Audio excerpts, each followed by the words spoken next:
Right, the sound we're practicing today is the sound O. So when you see an O and a W together, it can make an O sound.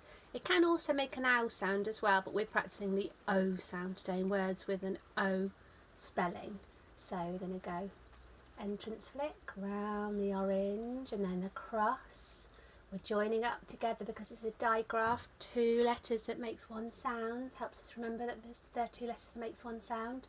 So O, O, and another O, and down. Oh, that's a little bit big, that one. Don't want it too big. Entrance flick, round the orange, across, down, up, round the orange, across, down, up. So it's the O sound. The first O word I'd like you to write down is the word snow.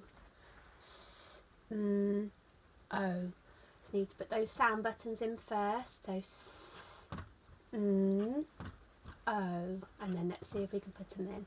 So S-N and then O.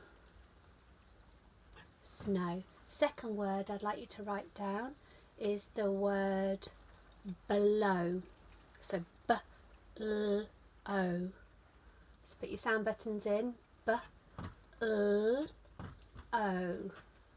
B-L-O.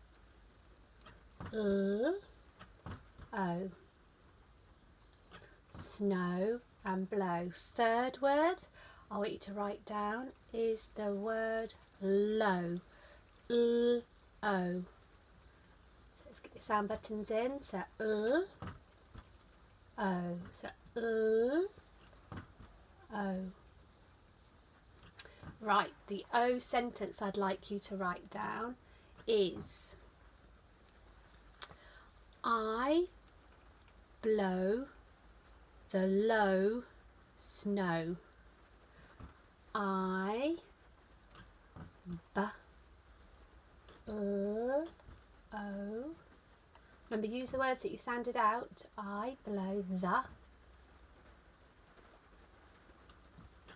low snow. S-N-O. And then put a full stop in. You can do a different O sentence if you want to. You can think of different O words. But our word we've got is I. Our sentence we've got is I blow the low snow. Try and remember your finger spaces. Try and remember your capital letter at the beginning of your sentence and your full stop at the end. So check your work, read it through, make sure it makes sense, make sure you haven't missed any sounds out. And then when you've checked your work, give yourself a smiley face for the effort that you've put in. Well done.